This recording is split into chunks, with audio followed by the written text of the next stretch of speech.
hindi ka magaling. Kasi butas-butas. Eto naman si Ma'am Viola G. Asa na yung ebidensya na nagbabarena ni Ninong Mark? Eh, andali, alisin ko muna tong si Cayetano. Ano po? Pero yon talaga, lumabas sa bibig ni ni Manang Aimee. Pagpauman ninyo ho, mga kababayan, wala tayong ebidensya. Ano po? O wala tayong video doon sa sinasabi ni Manang Aimee na nagbabarena. Okay? Kaya lang, siguro merong mga grupo na dahil wala nga pong maipakitang ebidensya o mapakitang video na may nagbabarena, ang ginawa po nila, gumawa na lang sila ng isang picture upang ma-analyze po natin kung paano yung pagbabarena ho, mga kababayan. Hindi ho ako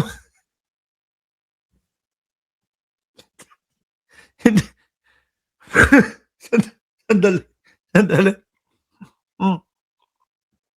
Hindi ho ako gumawa nito.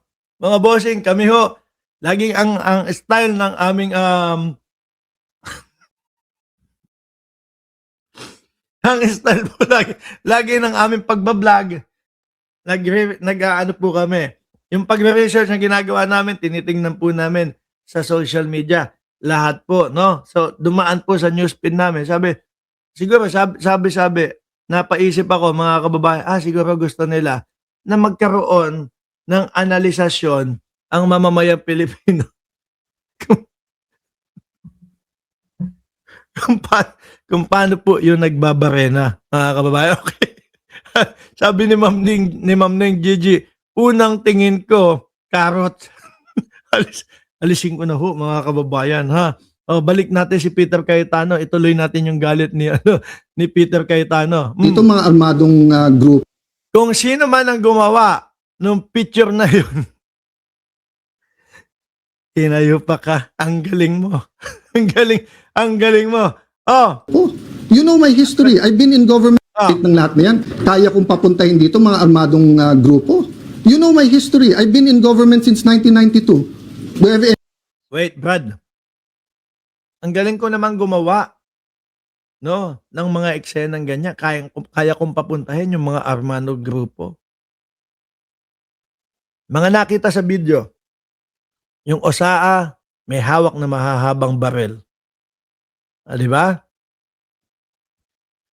Yung pangalawa, base ayon na din sa Presidente Marcos, merong mga PNP na nakadestino araw-araw diyan sa Senado. Ano po, sila yung nagpapanatili ng kaligtasan at kapayapaan diyan sa Senado. May mga Marines din, no? Na nakadestino araw-araw diyan sa Senado, ganun din ang pakay. Panatiliing kapayapaan ho, mga boss, chief amo, sir. Hindi mo na kailangan magpapunta, boss. Yung mga osaan nyo pa lang may mahaba na ipinakita doon sa video Di ba? Sabi ko sa iyo nagagalit ka dahil iniisip na orchestrated yung ginawa o yan nangyari dyan. Pero puro butas yung mga sinasabi mo, Brad any history of doing that? O sa Taguig, have you done anything like that ever? No, so, excuse me, I mean, I'm not taking offense at the question, but, you know, if you have any doubt, you're doubting our democracy, you're not doubting my statements. Wow. Balik natin dito, konti lang, no? Kasi may importante ho. Guard ng GSIS yun, di sabihin nyo baka ito or security guard ng GSIS yun, di sabihin nyo baka ito ay gawa-gawa. Wala ng media kapag wala. Di ba? Pag sinabing kami muna nagpaputok, umatras sila. Or security guard ng GSIS yun, di sabihin nyo baka ito ay gawa-gawa lang, baka ito ay drama. Pero narinig nyo ho. Ngayon, pupuntahan ho natin mga kababayan. Dito. Secure lang ng CCTV. I just want to know, sino ba? Nasa loob sila dito. Nasa left po kasi, malapit na sa ano natin, sa exit natin. Nakuha ng CCTV. Baka may makuha pa tayo itago niyo si Hindi. Ito yung itago. Ito yung kay Jinggoy Estrada naman. Itago nyo yung CCTV. Para saan, Jinggoy? Bakit itatago yung CCTV? Anak ng putik naman. Ikaw ba, si Jinggoy Estrada ba? Yung nagbibideo dito, nagla-live. Di mo alam na ikaw ang nagla-live. Tapos sasabihin mo, itago nyo yung CCTV. Bakit? Yan, yung mga butas na iniisip po natin, mga kababayan. Tipo bang, kay Cayetano, patayin yung ilaw, pinapatay yung ilaw. Tapos eto naman, itago mo naman ang CCTV. Bakit? Di ba? Yan nga yung dapat unang inilalabas nyo sa mamamayang Pilipino. Para masabi na talagang ang NBI ang nagpaputok sa inyo. Dahil yun yung ibinibintang ninyo. Bakit ngayon itago nyo yung CCTV?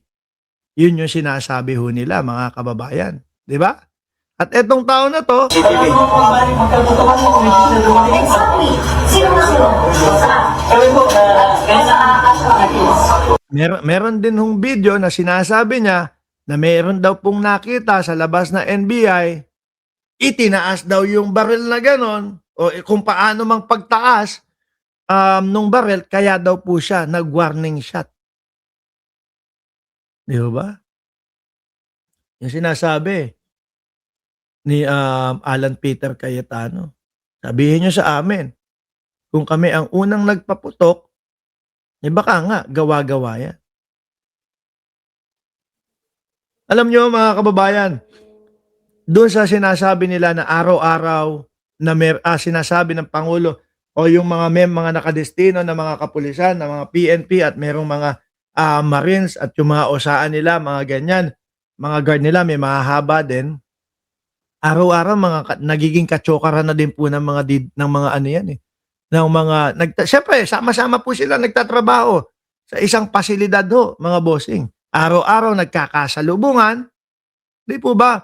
Mano ba naman na ganito mo nga to, ratratin mo nga tong salamin para magkaroon ng konting tensyon at malito ang taong bayan at si Bato de la Rosa makalabas. Di ba?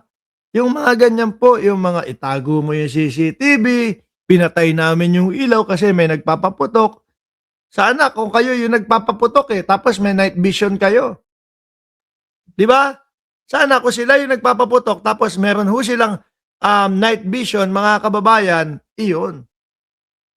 Maitutugma pa. Di ba? So ngayon, tumambad sa atin ng umaga, mga bossing, yung balita na si Bato de la Rosa, ito na, exciting part, no? Na si Bato de la Rosa ho, mga kababayan, ay wala na. Nakatakas na ng Senado, mga bossing. Ito nga yun, oh. Yan, di ba, sabi ko, aba, madulas si Tobats, ha? No? Madulas si Tobats, mga kababayan.